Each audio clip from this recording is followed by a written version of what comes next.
আমন্ত্রণ জানাচ্ছি আপডেট সংবাদে। শুরুতেই জানিয়ে দিব গুরুত্বপূর্ণ শিরোনাম, এরপরেই থাকবে বিস্তারিত। প্রথমে জানিয়ে দেব হাসিনার আপিল করার সুযোগ রয়েছে, বলল অ্যান্টি জেনারেল।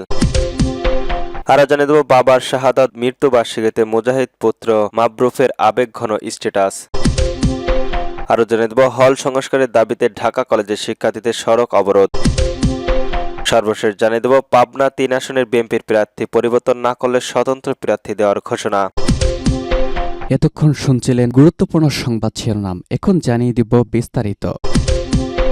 হাসিনার আপিল করার সুযোগ রয়েছে, বলল অ্যান্টি জেনারেল। জুলাই গণ অভ্যুত্থানে মানবতা বিরোধী অপরাধের দায়ের ক্ষমতাচ্যুত প্রধানমন্ত্রী শেখ হাসিনার মৃত্যুদণ্ড নিয়ে আন্তর্জাতিক অপরাধ ট্রাইব্যুনাল, তার সঙ্গে সাবেক রাষ্ট্রপতি আসাদুজ্জামান খান কামালেরও মৃত্যুদণ্ড হয়েছে। এ রায়ের বিরুদ্ধে শেখ হাসিনার দপ্তরপ্রাপ্ত আসামিদের আদালতে আপিল করতে পারবেন, সেই সুযোগ রয়েছে, এমনটাই জানালেন রাষ্ট্রের প্রধান আইন কর্মকর্তা আসাদুজ্জামান। শনিবার সকালে ঝিনাইদহের শৈলকুপা টেক্সের ফাউন্ডেশনের আয়োজিত বহুমুখী শিক্ষা পরিবেশের উন্নয়ন ও ধর্মীয় মূল্যবোধ চর্চার বিষয়ক মতবিনিময় সভায় তিনি এমন মন্তব্য করেন।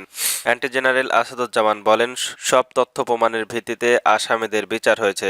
আসামি পক্ষের সব সময় চলতে এবং বলার চেষ্টা করেছে বিচার সঠিক হয়নি, তাদের সুযোগ রয়েছে রায়ের বিরুদ্ধে আপিল করার। স্বরাষ্ট্র উপদেষ্টার দেওয়া বক্তব্যের প্রসঙ্গে তিনি বলেন, আইন সম্পর্কে ধারণা না থাকলে কথাটি বলেছেন তিনি। রাষ্ট্র কার্যকর করার জন্য সরকারের যে বেনামিক রয়েছে সেই অনুযায়ী সরকার এগোবে। রায় কার্যকর বিষয়ে অ্যান্টি জেনারেলের কাছে জানতে চাইলে তার মতামত জানানো হবে। রায়ের কার্যক্রমের জন্য সরকার চেষ্টা চালাচ্ছে উল্লেখ করে অ্যান্টি জেনারেল বলেন, জুলাই গণহত্যা মামলায় শেখ হাসিনা সহ তাদের বিরুদ্ধে যে তথ্য প্রমাণ এসেছে তা দেখিয়ে পৃথিবীর যে কোনো আদালতে বলে তার দোষী শেখ হাসিনার কাছে মুখ্য নয়। উল্লেখ করে আসাদুজ্জামান বলেন, আমি দেখেছি মাত্র 20 দিনে 1400-এর বেশি গুলি করে হত্যা করা হয়েছে। বাবার শাহাদাত বার্ষিকীতে মুজাহিদ পুত্র মাতব্বরের আবেগঘন স্ট্যাটাস। সাবেক সমাজ কল্যাণ মন্ত্রী ও বাংলাদেশ জামায়াত ইসলামের সাবেক সেক্রেটারি জেনারেল আলী আহসান চৌধুরীর মুজাহিদ শতবার্ষিকী আজ। বিদামী দিন, এই দিনটিকে স্মরণ করে ফেসবুকের একটি আবেগঘন স্ট্যাটাস দিয়েছে তার পুত্র আলী আহমেদ মারুফ।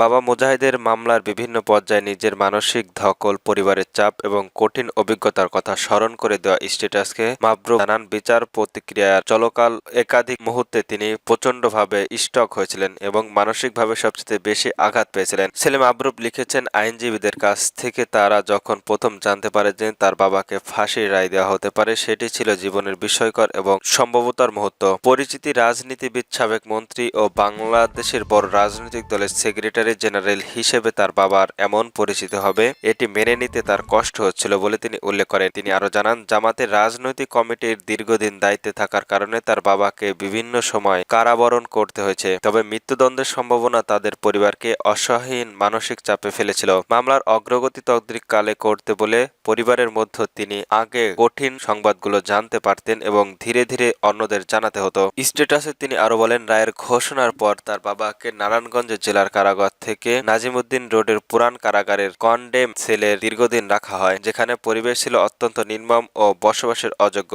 রায়ের পর প্রথম সাক্ষাতের অভিজ্ঞতা স্মরণ করে তিনি বলেন, কয়েদির পোশাকে বাবাকে জানালার ওপারে দাঁড়িয়ে থাকতে দেখাটা ছিল আমার জীবনের সবচেয়ে বেদনাদায়ক দৃশ্য। তিনি উল্লেখ করেন, কারাবন্দী অবস্থাতে তার বাবা ছিলেন অবিচল, হাসি মুখে সকল পরিস্থিতি মোকাবেলা করতেন এবং পরিবারের সদস্যদের মানসিকভাবে দৃঢ় থাকার উৎসাহ দিতেন। কারাগারের সীমাবদ্ধতা, খাবার, অব্যবস্থাপনা সবকিছুর মধ্যে তিনি ইতিবাচক যুক্তি খুঁজে দিতেন। মাবরুফের বাবার মৃত্যুদণ্ডের কার্যকর এমন দশক হলো বাবার শতাধিক বার্ষিকীতে তিনি লেখেন, তার বাবা বলেছিলেন, রক্তের প্রতিটি ফোঁটা দেশের ইসলামী আন্দোলনকে বেগবান। মাবরুফের ভাষায়, আজ দেশের ইসলামের পক্ষে ইতিবাচক একটি পরিবেশ সৃষ্টি হয়েছে, কিন্তু তার বাবা ও সহকর্মীরা তা দেখে যেতে পারেননি। তিনি আল্লাহর কাছে প্রার্থনা করেন তার বাবার কুরবানির কবুল হোক এবং বাংলাদেশের ইসলামের জন্য কবুল হোক। স্ট্যাটাসের শেষে তিনি লেখেন, রাব্বির উম্মা কামা রাব্বা ইয়ামিন সাগরিকা। প্রতি মুরব্বর একটি স্ট্যাটাসে আওয়ামী লীগের সারা দেশের জ্বালাপোড়ার চালানোর দায়ে আওয়ামী লীগের সন্ত্রাসী সংগঠন হিসেবে করার দাবি তুলেছেন। ফেসবুকে দেওয়া এক স্ট্যাটাসের বিরুদ্ধে লেখেন, গান, পাউডার, ককটেল বিস্ফোরণ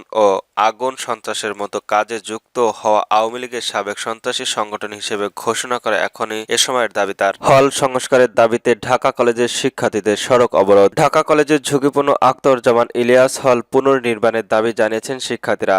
এই দাবিতে গতকাল শুক্রবার রাত 10টার দিকে কয়েকশো শিক্ষার্থী নিয়ে ক্যাম্পাসে থেকে বের হয়ে কলেজের সামনে মিরপুর সড়কে অবরোধ করেন। এতে ধানমন্ডি সড়কের তীব্র যানজটের সৃষ্টি হয়। এ সময় কর্তৃপক্ষের অবহেলা ও দুর্নীতির বিরুদ্ধে শিক্ষার্থীদের বিভিন্ন স্লোগান দিতে শোনা যায়। একজন শিক্ষার্থী বলেন, ইয়াসিন হল পরিত্যক্তর ঘোষণা করা হয়েছিল, এরপরও চলিত বছরের নতুন শিক্ষার্থী তোলা হয়। ভূমিকম্প হলে দুটি হলেই ভেঙে পড়ার উপক্রম হয়েছিল। আমরা অনেক দিন ধরে ঝুঁকিপূর্ণ হল থেকে নতুন হলের নির্মাণের দাবি জানাচ্ছি। সেই দাবি না মানায় সড়কে নামতে বাধ্য হয়েছে। শিক্ষার্থীদের অভিযোগ, কলেজের বিভিন্ন হলে নিয়মিত প্লাস্টার খসে পড়ে শিক্ষার্থীরা আহত হন। তাদের দাবি, প্রশাসনের পক্ষ থেকে সংস্কারের কোনো উপক্রম উদ্যোগ দেখানো হয় না। শিক্ষার্থীদের দাবি, আখতারুজ্জামান ইয়াসিন হল ঝুঁকিপূর্ণ হওয়ায় এটি দ্রুত ভেঙে পড়ায় নতুন ভবন নির্মাণ করতে হবে। অন্য ছাত্রাবাসগুলো জরুরি ভিত্তিতে সংস্কারের দাবি জানান তারা। পাবনা 3 আসনে বিএনপির প্রার্থী পরিবর্তন না করলে স্বতন্ত্র প্রার্থী দেওয়ার ঘোষণা। আসন্ন জাতীয় সংসদ নির্বাচনে পাবনা 3 আসনের বিএনপির মনোনীত কৃষিবিদ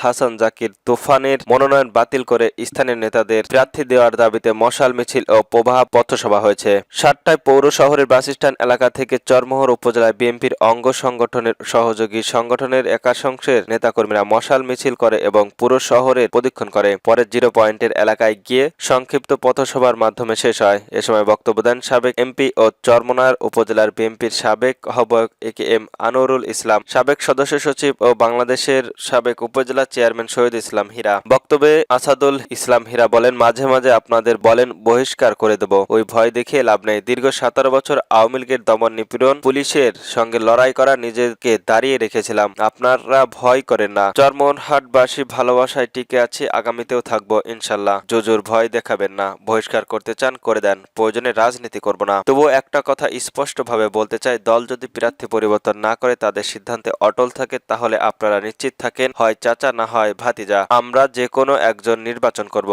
তিনি বলেন, দলে যদি ত্যাগী নেতার মূল্যায়ন না থাকে তাহলে সেই দল কখনো ক্ষমতায় আসতে পারে না। আমার নেতা বারংবার বলেছিল ত্যাগী নেতাদের মূল্যায়ন করব। তাই বলছি, পাবনা 3 আসনের মনোনয়নের দাবি বাতিল করে যদি সঠিক সিদ্ধান্ত নিতে পারেন তাহলে সেই ব্যর্থতা আপনাদের। যদি তা না হয় তাহলে আপনারা নিশ্চিত থাকেন চরমোহরহাট থেকে স্বতন্ত্র নির্বাচন চাচা না হয় ভাতিজাই করবে। আমার পাবনা 3-এর ভোটারদেরকে নিরাশ করতে দেব না। আমরা জীবন বাজি রেখে হলেও পাবনা 3 আসনের মানুষের সঙ্গে রয়েছি। প্রার্থী পরিবর্তন না করার পরিবর্তনে আমরা লাগাতার আন্দোলন চালাবো ইনশাল্লাহ। হীরা বলেন, কৃষিবিদ তুহিন সাহেব চমোটার একটি প্রভাব শো আহ্বান করেছেন। সেখানে কেন্দ্রীয় কৃষক দল থেকে সারা দেশের কৃষক দলের নেতাদের চিঠি দিয়ে তিনি ডাক দেওয়ার কথা বলেছেন পাবনার 3-এর জন্য।